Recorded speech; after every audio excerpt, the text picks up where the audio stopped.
All right, so check this out, right? So today I was on the phone to On Running. I was like, hello? And then they're like, On Running speaking, how can I help you? I'm like, yes, please. Can I talk to you about this? The Cloud Monster 2. And then they were like, oh yeah? What do you want to talk about then? Oh, nothing much. The increase in the weight, the increase in the price. But is there anything else we can talk about the shoe? Yeah, of course. There's plenty more we need to talk about. Yeah. So, let's talk about it.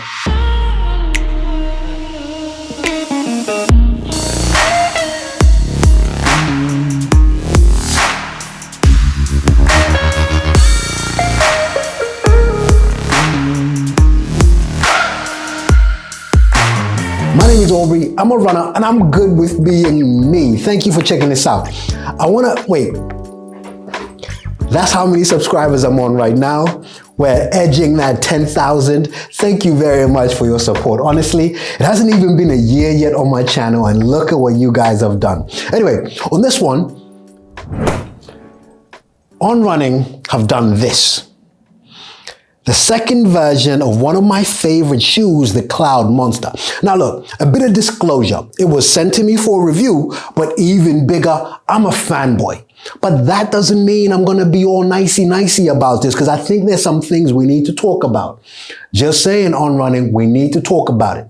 But just to establish a bit of credibility so you guys know I'm proper knowledgeable when it comes to this stuff, I know what I'm talking about. Look, I got the first version. I also have this, the Cloud Flow. I had the 3, this is the 4th.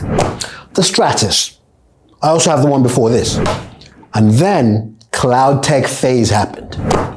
Then they gave us Cloud Tech Phase, but on steroids, and birthed. This slapping of these shoes is really starting to put them out of shape. Anyway, this birthed my favorite On Running shoe ever. I'm going to talk about this a few times when we review the Cloud Monster 2 as to why I think this really should be called the Monster. But I'm going to touch on that in a little bit. The 3 things we need to talk about the Cloud Monster 2. Let's start with the price. This is what I touched on. It's gone from what it retailed before, 150 to 170 pounds. And in terms of the weight, that's also gone up. Look, I wear a 9.5 UK. Version 1, version 2, giving us a difference of, in terms of the stack height, they've gone up. It's part of that weight, but I'll touch on that in a little bit. 35 at the back, 29 at the front. 6 mil more than last time, adding comfort to the midsole. But we'll touch on that when we start speaking about the midsole. And now, just a normal conversation about the Cloud Monster 2. After 3 runs in the shoe, totaling to about 15K. I'm coming back from an injury. I haven't been doing a lot of mileage, and that's why. Let's start with the heel. And normally I talk about the padding in the back, as well as lockdown in terms of structure, the counter, how everything feels in terms of the rear of the shoe.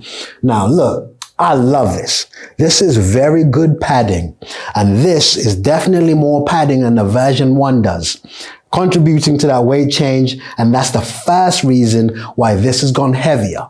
The second reason why it's gone heavier, like I told you, they've added stack to the midsole, 6 more millimeters throughout.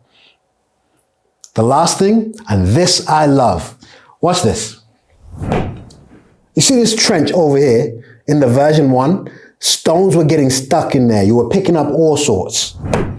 They've filled it in. Not fully, but that is adding a bit more material to that midsole, contributing to that weight change. Now, when I say there are reasons behind this weight change, how much of it is acceptable, I don't know.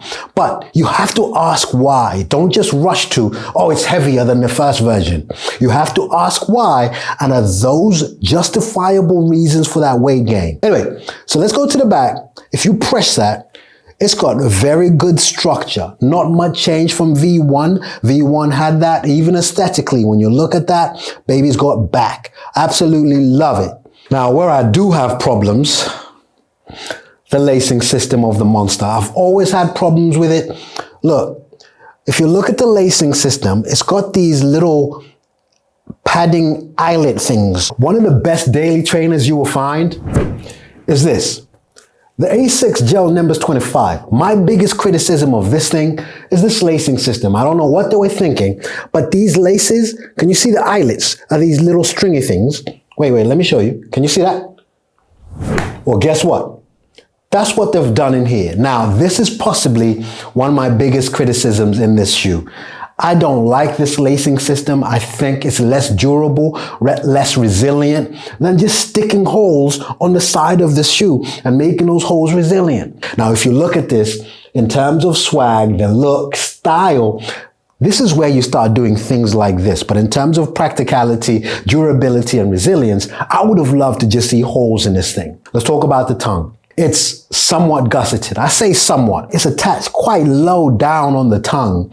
Now, I presume this is also a weight saving tactic. I would have loved to see the attachment on the inside of the tongue come up a bit higher on the tongue, giving it a truly gusseted feel. But in terms of the texture of the tongue, big plus in terms of breathability. It's a very slim tongue. Perforations, I love the performance of it. All right, let's talk about the upper. Always two things, performance and aesthetics. This thing looks like you can put a slice of bread here, slice of bread over there, and this thing looks delicious, honestly. When you look at it, I think from an aesthetic perspective, this is why it crosses over very well, that non-runners are being found in the Cloud Monster. It fits perfectly. I wear a 9.5 and it fits exactly how I want my 9.5 to fit. No criticism there. In terms of the perforations, the breathability, they haven't veered too far away from the first version. It actually is very breathable all across. That if you look very closely, you're going to see perforations all around, making this thing very, very breathable. Look, if I'm to give feedback in terms of the look, I know you've made changes for sustainability and looking after our green earth, and that has to be acknowledged. Well done for doing that. But I would have loved On Running pushing the boat out a little bit to make the version 2 stand out and look very different. All right, let's talk about the midsole. Now, here is where I was slightly confused. But when they gave me On Running Monster, Get Weird, Max Stack, Max Cushion, I thought they're talking about this. A shoe on steroids in the Cloud Eclipse. I quickly realized that this to me is my Monster. What Monster should have been is the Cloud Eclipse. So when I heard they're doing version 2, I'm like, oh my gosh, what are they going to do in version 2? I set my expectations up here that when we got this, it didn't quite measure up to what I expected. But think about it this way. Please listen to this. I'm not just being a fanboy, but listen about it this way. Here is my logic. To me, a running shoe rotation has 4 shoes. And this is nothing technical, just my view. You've got this end, a firm shoe, daily trainer, you put on and just go running. That is the Velocity for Puma, the Pegasus for Nike. For On Running, the Cloud Flow. On the other end, your race day shoe, cushioned, yes, but carbon plate, very lightweight. So those are the two extremes. In the middle becomes very subjective. You want a daily trainer, but that's cushioned. And that's where the Surfer 7 comes in. But you might want this in a max stack. The conundrum then comes, where does the Monster fit in all of that? Don't worry, I'm about to tell you. What is the one shoe you can wear to do your long run, easy run, but also be able to pick up pace? That's what the first version did for me, but I also criticized the first version for being too firm. And I think this is what On Running has tried to do in the second version. But the conundrum comes now, actually, you know what? And I'm going to be blunt here.